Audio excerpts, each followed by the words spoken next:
embarrassing. They've just been there, done that. Twilight. Oh, here we go, we're gonna butcher it again.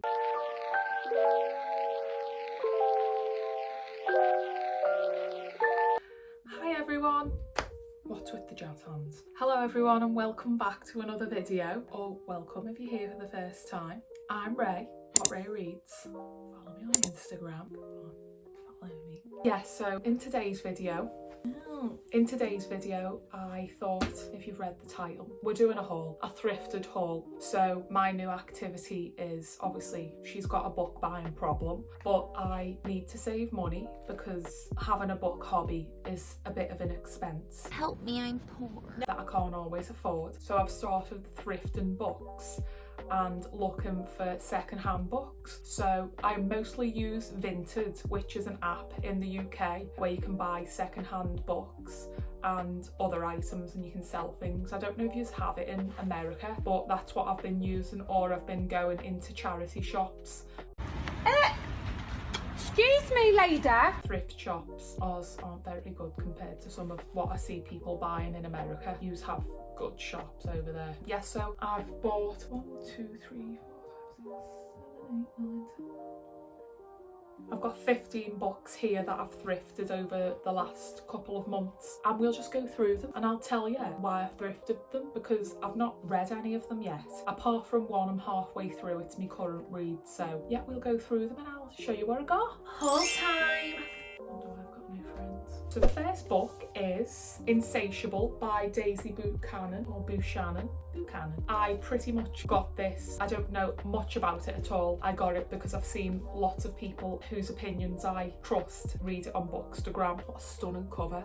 Yeah, so thrifted this for, I think it was like £3 or something. Hardback as well. So this, it says, stuck in a dead-end job, broken hearted, broke and estranged from her best friend, Violet's life is nothing like she thought it would be. Bitch, me too! The fuck? She wants more, better friends, better sex and a better job. She wants it now.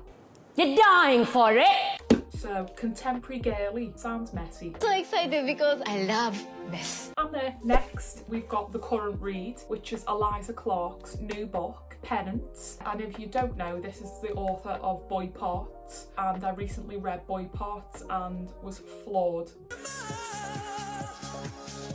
by it. It was so good, such a unique northern voice, and I'm so excited to see what she does in the future. And this is her next book, and it's about a group of older teenagers who commit a murder against another girl, and it's just following the story in a very unique and unusual way through a journalist who's writing a book about it, and he's interviewing everyone. So throughout the book, I'm a little bit more than halfway. I think I've got about 200 pages left, but so far I don't know where it's going to go, and I'm really gripped, and I just really love Eliza Clarke writing. So it's kind of got true crime elements, but it's also got something that Eliza Clarke's very good at, which is writing flawed, complex female characters with unique voices. So Penance, that's the other one I got, and this literally came out like a couple of months ago and I got it for £8. £8. And it's hardback. Next we have This Is Not a Pity memoir by Abby Morgan. Again, this was a Bookstagram purchase because I've seen a lot of people I like and I follow on Bookstagram reading this. It says, an ordinary day, the end of an ordinary life. One morning in June, Abby had her to-do list, drop the kids off at school, get coffee and go to work. Jacob had a bad headache, so he added pick up steroids. She returned home and found the man she loved and had fought and laughed with for 20 years lying on the bathroom floor.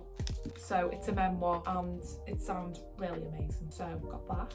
The next book I thrifted was Girlhood by Melissa Febos, or Febos. In all my videos, we've all established the lighting. We've all established she's not great with names. This one I've seen, obviously, Bookstagram purchase. It's a set of essays and I've heard a lot of people reference them and talk about Melissa's writing, and it's given, you know, feminist realness. So yeah, it says it talks about the narratives that women are told and how, you know, exploring just what it's like being a woman in a patriarchal society. So yeah, I got that was, I think I got a bundle with about 4 books in for less than £20. So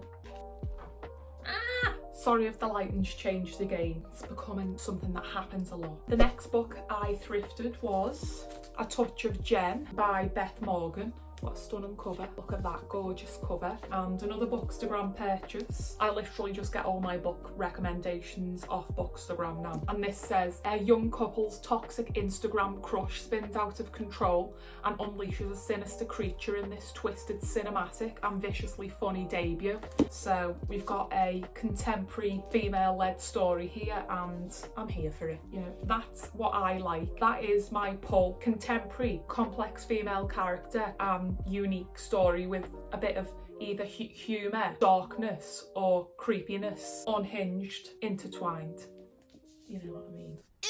Ew. Next, something that I probably wouldn't have picked up if I didn't see it was quite, you know, cheap to pick up, because I do like thrillers, as I've mentioned, but I don't read many of them because they either don't live up to the hype or they're just been there, done that. It's a bit been there, done that. So I got The Paris Apartment by Lucy Foley because I've heard more good things than bad things of it. So, and there's a twist at the end, so I was like, I want something easy to read. If I want something easy, and I can reach for this, and I'll let you know what I think of it when I read it. But it says, welcome to number 12, Rue de... Oh, I'm gonna butcher the French speech here. Rue de Amance. Je m'appelle Claude.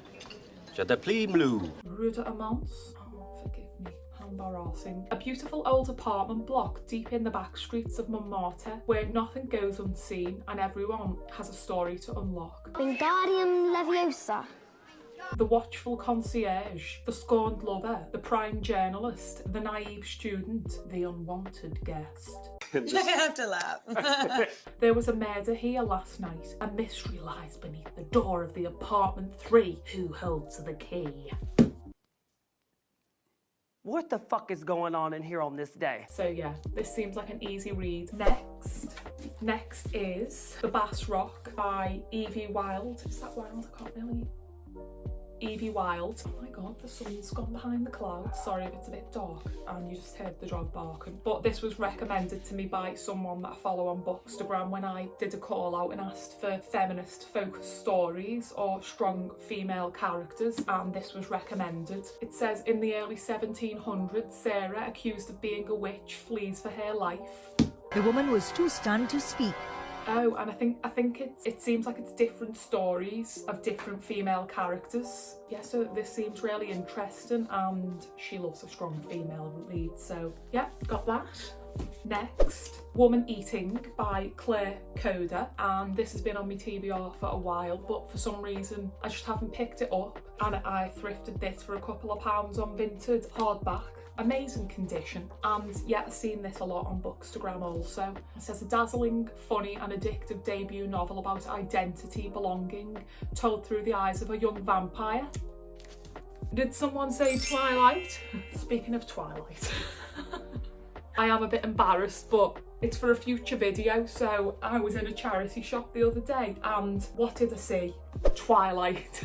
Twilight by Stephanie Meyer. I was a Twilight girly. Oh my god, the lighting's really bad, I'm so sorry. Yeah, I was a Twilight girly. Oh,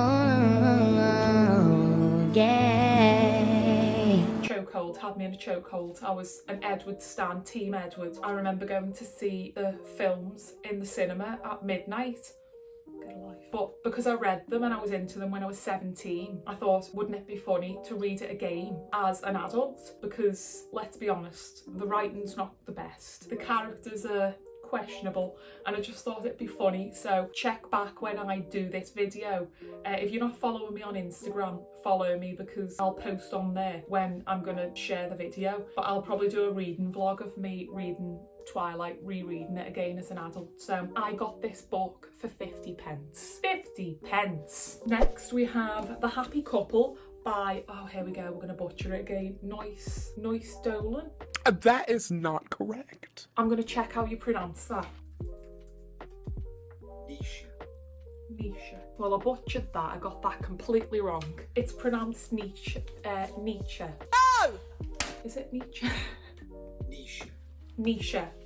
So it's Saoirse all over again. It took me so long to figure out how to pronounce the Irish name Saoirse, which was funny because my surname's Irish, but naoise Dolan, and I read her other book, Exciting Times, and I know that was a bit hit and miss for some people, but I really liked it. I really liked her writing style and how she wrote female characters, and this was her latest book that was on my list, but I just didn't get round to picking it up yet, and then I spotted it and thrifted it.